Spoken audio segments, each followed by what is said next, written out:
NN news છું anchor Arpita Patel. હવે જોઈએ અગત્યના સમાચાર। રાત્રિના સમયે હાઈવે રોડ પર ફરિયાદીને પેસેન્જર તરીકે ઓટો રિક્ષામાં બેસાડી સુનસાન જગ્યા પર ફરિયાદીના મોબાઈલ ફોન તથા રૂપિયા, બેંક તથા ઓળખ અંકેના જુદા જુદા કાર્ડ સહિતનું પર્સ લૂંટી લેનાર 3 શખ્સોને શોધી લૂંટનો ગુનો ડિટેક્ટ કરતી વડોદરા શહેર ક્રાઇમ બ્રાન્ચ। તાજેતરમાં કબુરાઈ પોલીસ સ્ટેશનમાં અનડિટેક્ટ લૂંટનો ગુનો નોંધાયેલ, જેમાં તારીખ 4/3/2024ના રોજ રાત્રિના 9:15 વાગ્યાના સુમારે આજવા ચોકડી ખાતેથી અજાણ્યા ઓટો રિક્ષા ચાલક તથા 3 ઈસમોને તેઓની ઓટો રિક્ષામાં ફરિયાદીશ્રીને પેસેન્જર તરીકે બેસાડી શંકરપુરા ગામ જતા રસ્તા આગળ કેનાલ પાસે રિક્ષાને યુટર્ન લઈ રાત્રિના આશરે 9:45 વાગે ઊભી રાખી ઓટો રિક્ષામાં બેસેલા 3 અજાણ્યા ઈસમોએ ફરિયાદીને ઉતારી પકડી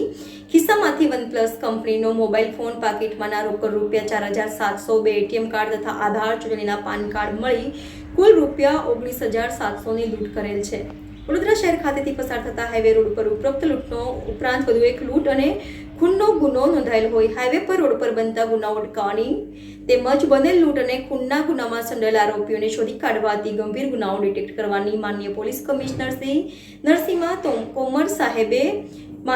સૂચના આપેલી હતી। સૂચનાના આધારે ક્રાઇમ બ્રાન્ચના ડીસીપી યુવરાજસિંહ જાડેજા સાહેબ તથા એસીપી શ્રી એચ રાઠોડ સાહેબના માર્ગદર્શન હેઠળ ક્રાઇમ બ્રાન્ચની તમામ ટીમો દ્વારા આ હાઈવે પર બનેલા ગુનાઓમાં સંડોવાયેલા આરોપીઓને શોધી કાઢવા સતત પ્રયત્નશીલ રહ્યા હતા। ક્રાઇમ બ્રાન્ચના પોલીસ ઇન્સ્પેક્ટર આરજી જાડેજા તથા પોલીસ ઇન્સ્પેક્ટર HD તુવેરનાઓની દોરવણી હેઠળ પોલીસ સબ ઇન્સ્પેક્ટર ધાખડા તથા police sub inspector R Desai તથા ટીમના માણસો પેટ્રોલિંગમાં હતા। તે દરમિયાન મળેલી બાતમીના આધારે આજવા રોડ એકતાનગર નાકેથી ઓટો રિક્ષામાં શંકાસ્પદ 3 ઈસમો, એક સુફિયાન હુસેન ઉર્ફે શેફુ અખ્તર હુસેન, જાવેદ ખાન ઉર્ફે માચો યુસુફ ખાન પઠાણ રહે આજવા રોડ એકતાનગર, શાહરૂખ ઉર્ફે પેટા અજીમ શેખ રહે વાટી ખાટકીવાડ વડોદરાને પકડી પાડેલ। આ 3 ઈસમો પાસેથી ઓટો રિક્ષા, મોબાઈલ ફોનના પેપર્સ ન હોય, જેથી આ બંને અંગે તેઓ પાસેથી મળેલી રોકડા રૂપિયા 21,165 અંગેની પૂછપરછમાં 3 ઈસમોએ ઉપરોક્ત હાઈવે રોડ પર